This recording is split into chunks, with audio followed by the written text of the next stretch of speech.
അതൊരു തെറ്റിദ്ധാരണയാണ്. അങ്ങനെ ഒരു വിമർശനത്തിന് സാധ്യതയില്ല. കാരണം ടി ജി മോഹൻദാസ് കഴിഞ്ഞ 10 വർഷവും അല്ല, അയാൾ പറഞ്ഞതിന് ഞാനല്ല അതിന് മറുപടി പറയുന്നത്. കഴിഞ്ഞ 10 വർഷവും ടി ജി മോഹൻദാസ് ഇതിനേക്കാൾ മോശമായി തന്നെ കേരളത്തിലെ പൊതുസമൂഹത്തോട് RSSന് വേണ്ടി സംസാരിച്ചുകൊണ്ടിരിക്കുന്നു. ഒരു കേസ് ഉണ്ടായില്ല എന്ന് മാത്രമല്ല, എഫ്ഐആർ ഉണ്ടായില്ല എന്ന് മാത്രമല്ല, ഒരാൾ പോലും അതിനെപ്പറ്റി ഒരു പരാതി പോലും കൊടുക്കുന്ന സാഹചര്യം ഉണ്ടായിരുന്നില്ല. പക്ഷേ ഇപ്പോ അദ്ദേഹത്തിനെതിരെ ഒരു എഫ്ഐആർ ഇട്ടു, അദ്ദേഹത്തെ അറസ്റ്റ് ചെയ്തു. അതിന് ജാമ്യം ലഭിച്ചു എന്ന് പറയുന്നത് എല്ലാ കാര്യങ്ങളെ സംബന്ധിച്ച്, സാങ്കേതികമായ കാര്യങ്ങളെ സംബന്ധിച്ചിട്ട് പിന്നീട് പരിശോധിച്ച് പറയാം. എന്തായാലും നടപടി എടുക്കാൻ ഒരു ഗവൺമെന്റ് ഉണ്ടായി എന്നുള്ളത് ഒരു വസ്തുതയാണ്. അതിനെ കാണാതെ പോയത്.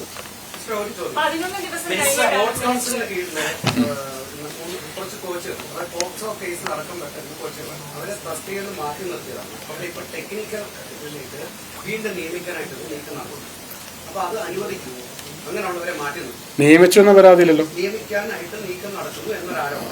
അങ്ങനെ ഒരു നീക്കം ഉണ്ടാവില്ല. നിയമിച്ചു എന്ന പരാതി ഇപ്പോ ഇല്ലല്ലോ. അത് സാങ്കേതികമാണ്, മറ്റേ വളരെ ഹൈപ്പോത്തറ്റിക്കൽ ആയിട്ടുള്ള കാര്യമാണ്. അങ്ങനെ ഒരു നീക്കം നടക്കുന്ന പറഞ്ഞാൽ നമ്മളറിയാത്തൊരു നീക്കമാണല്ലോ.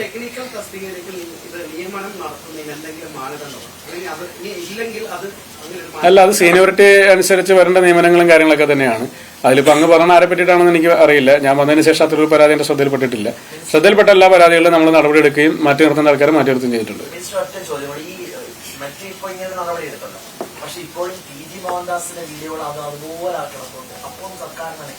ഒരു പൗരബോധമുള്ള ഒരു പൗരൻ എന്ന നിലയ്ക്ക് അങ്ങേക്കും ആ പരാതി നൽകാവുന്നതാണ്.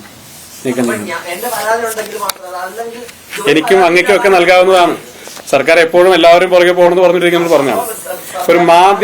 ഒരു മാധ്യമം പുറത്തുവിടുന്ന വാർത്തയുടെ പ്രശ്നം അത് ആ മാധ്യമം കാണുന്ന ആളുകളും മാധ്യമ സ്ഥാപനത്തിന്റെ ക്രെഡിബിലിറ്റി അനുസരിച്ച് അത് വിശ്വസിക്കപ്പെടുന്ന ആളുകളുടെ എണ്ണം വളരെ കൂടുതലാണ്. പറഞ്ഞില്ല, നിങ്ങളുടെ സ്ഥാപനത്തിന് ഒരു ക്രെഡിബിലിറ്റി കൂടുതലുണ്ടെന്ന് ഞാൻ പറഞ്ഞത്. ആ ക്രെഡിബിലിറ്റി മോശപ്പെടുന്ന രീതിയിലേക്ക് കാര്യങ്ങൾ പോകാതിരിക്കാൻ ഞങ്ങൾ പരാതി കൊടുത്ത് കണക്കാക്കിയാൽ മതി. ഓക്കെ, ആ ഫയല് വന്നേ ഉള്ളൂ, ഇപ്പോഴേ ഇങ്ങനെ പ്രതികാരം തുടങ്ങണം.